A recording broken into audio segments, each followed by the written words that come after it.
It's one thing to fall out with a friend, it's another to have his face tattooed on your arm and still throw shots in a freestyle. That's the level of silent war unfolding between Drake and LeBron James. What once looked like an unshakable bond between Drake and LeBron is now unraveling in the most unexpected way. Through bars, silence, and suspicion, their public friendship, once flaunted courtside and immortalized by a tattoo Drake carries on his arm, a portrait of LeBron in his high school jersey, has grown tense. The turning point? LeBron's presence at Kendrick Lamar's pop-out concert. For many watching, it wasn't just a concert, it was Kendrick's cultural victory lap, and LeBron, once seen as part of Drake's inner circle, was front row dancing to Not Like Us. That moment echoed across social media, and while no official words were exchanged, the internet picked up the shift. Then came the leaked Fighting Irish Freestyle. In it, Drake hints that what once looked like love was never genuine. Talking about we family, well, I'm not the cousin to visit. The line stung not just because of the words, but because of the history. When someone you've praised, supported, and even tattooed becomes the subject of cryptic lyrics, it's not just rap drama, it's personal. If there was any doubt that Drake took LeBron's pop-out appearance personally, the Fighting Irish Freestyle erased it. Leaked on January 3rd through producer Conductor Williams' YouTube channel, then swiftly deleted. The track didn't need a major rollout. It lit social media on fire the moment fans caught the lyrics. Drake never named names, but the bars painted a clear picture. Remember we trading watches? I gave you that Arabic dial.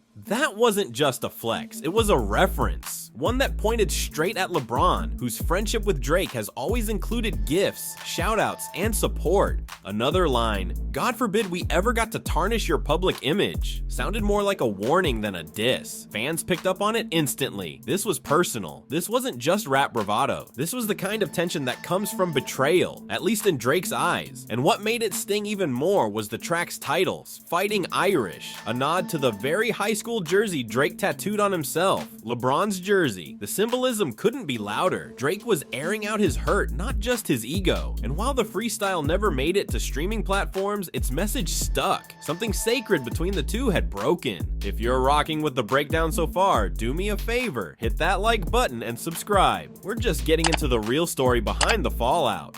As the Fighting Irish Freestyle made its rounds, fans weren't just dissecting the lyrics, they were questioning the motive. Drake, a rapper known for subliminals, had now blurred the line between personal grief and public retaliation. What struck many wasn't just what he said, but who he was saying it about. LeBron James wasn't just a celebrity friend, he was someone Drake publicly admired, gifted, and even immortalized in ink. So when lines like, "all that brother talk as if I really discovered a sibling," surfaced, it didn't feel like rap competition. It felt like emotional payback. Online reactions were swift and conflicted. Some saw Drake as vulnerable, revealing the sting of feeling abandoned. Others saw it differently. One fan wrote, "You got this man tattooed on you, and now you sneak diss him for going to a concert? That's wild!" The narrative started to shift. The freestyle wasn't just a diss. It was viewed by many as a moment of exposed insecurity. For the first time in their long, visible friendship, the power dynamic flipped. LeBron was silent. Drake was emotional, and the public wasn't siding the way he might have expected. The rift was real, and the backlash was growing. Just when the dust began to settle from the Fighting Irish Freestyle, Drake reappeared with a surprise livestream and a new track. What did I miss? It marked the official rollout of his upcoming Iceman project, but for those listening closely, it also reignited the tension with LeBron. The line that caught everyone's attention was subtle but sharp. "I saw bro at the pop out with them, but been decriting gang since headlines."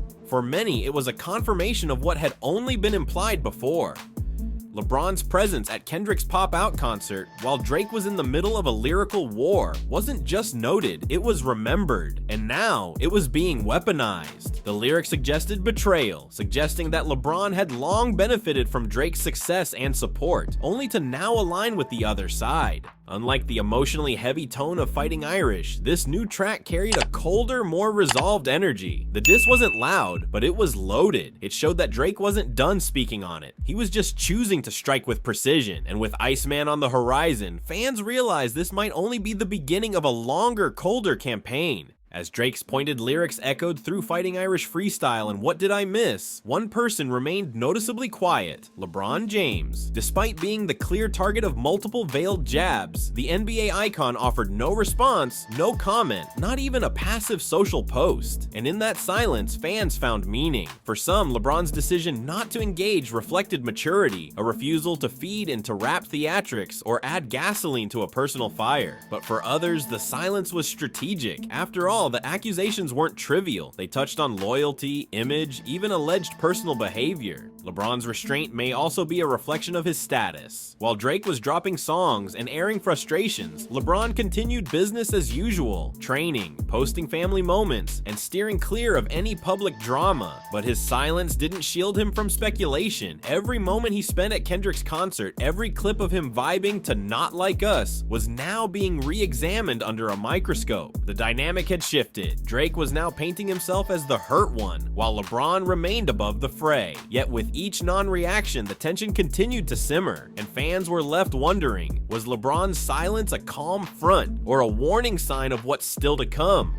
With What Did I Miss marking the start of the Iceman era, Drake isn't just releasing music, he's building a calculated narrative. The tone of this rollout is noticeably different. Gone are the overt jabs and reactive energy of earlier moments. In their place is a colder, more composed demeanor. This is Drake in chess mode, still emotional, but now strategic. Iceman feels less like an album title and more like a warning. The warmth is gone. Lyrically, the project appears aimed at more than just LeBron. There are hints of betrayal across the board, with bars questioning loyalty, fame, and shifting alliances. Still, the references to LeBron stand out, not just because of their history, but because of how precise the messaging has become. No yelling, no chaos, just icy reflections. The choice to package these feelings within a new album rollout shows that Drake is no longer interested in random leaks. He's owning the narrative, and by embedding these shots into polished music, he ensures they last longer than a social media moment. Iceman is Drake signaling he's moved past emotional outbursts, but that doesn't mean forgiveness, it means distance. And for those who crossed him, especially former allies, the cold shoulder might be just the beginning. What's unfolding between Drake and LeBron isn't just a beef, it's a public rewriting of a once celebrated friendship. From courtside seats to mutual admiration, their bond was long held up as a symbol of success, loyalty, and cultural dominance. But now, every lyric and silence is reshaping that image. Drake's decision to put pieces of their relationship into music, cryptic but intentional, signals that this isn't about clout or streams. It's about history. It's about the feeling of betrayal when someone you once called bro shows up at the enemy's victory lap. LeBron's silence, whether strategic or personal, only sharpens the contrast. It allows the public to fill in the blanks, and those blanks are becoming louder than any bar. The tattoo on Drake's arm now feels less like a tribute and more like a timestamp, a reminder of who they were, not who they are. What fans are witnessing isn't just fallout, it's transformation. Drake is no longer speaking to a brother, he's speaking to a symbol of lost trust. And LeBron, he's letting the narrative play out without lifting a finger. Together they're telling a story without ever being in the same room. A friendship once praised in headlines is now unraveling through subtext. As the layers of this fallout unfold, what's become most fascinating isn't just the drama itself, it's how fans are processing it. Drake and LeBron aren't just two celebrities at odds, they're icons, and their every move is magnified by millions. So when Drake drops bars that hint at betrayal and LeBron responds with silence, it doesn't just create speculation, it creates sides. For some, Drake's transparency feels justified. He's expressing the sting of perceived disloyalty from someone he genuinely admired. For others, the approach feels messy, too personal, too emotional, too exposed for someone of his stature. Social media has become the court of opinion. One moment, fans are calling Drake sassy for airing out their friendship. The next, others argue that LeBron should have stood by Drake during the Kendrick feud if their bond was real. The debates go beyond music. They touch on male vulnerability, loyalty codes, and what it means to outgrow even your closest allies. No matter where the audience stands, one thing is clear: the public no longer views their relationship through the lens of admiration. Instead, it's a cautionary tale of what happens when personal loyalty collides with public scrutiny, and how quickly support can shift when the music stops and the silence lingers. At the center of this unraveling lies a name neither man has fully addressed, but both have moved around carefully: Kendrick Lamar. While Drake and LeBron never publicly exchanged words over the pop out, the concert became a lightning rod for tension. Kendrick's Juneteenth event wasn't just a performance, it was a cultural moment, a celebration of West Coast dominance, a declaration that Kendrick was the pulse of the genre. And when LeBron James, long aligned with Drake, showed up front and center, it said more than words ever could. For Drake, who had just come off a lyrical war with Kendrick, it may have felt like the ultimate slight, not just a friend attending a rival's concert, but a brother co-signing the opposition at the height of the conflict. Drake never explicitly says Kendrick's name in the diss tracks aimed at LeBron, but the shadow of that concert looms large. The tension didn't begin with lyrics, it began with optics. And now, Kendrick, without saying anything, has become the gravitational force pulling old alliances apart. He doesn't need to respond. His presence at the pop out and who stood beside him did all the talking. For Drake, that image might have been the deepest cut of all. As Drake continues his Iceman rollout and LeBron carries on without a word, the future of their relationship feels all but sealed. What once was public brotherhood has now become quiet estrangement. The lines have been drawn, not through dramatic confrontation, but through calculated distance. Drake, ever the storyteller, has chosen music to voice what he won't say outright, and LeBron, with every non-reaction, is telling a story of his own, one of restraint, perhaps dignity, or maybe quiet disappointment. The question now isn't whether they'll reconcile, it's whether they even want to. Drake seems to be moving toward a colder, more guarded space, an artist no longer interested in unconditional loyalty if that loyalty isn't reciprocated. LeBron, meanwhile, remains above the noise, letting his silence reshape the narrative without feeding the drama.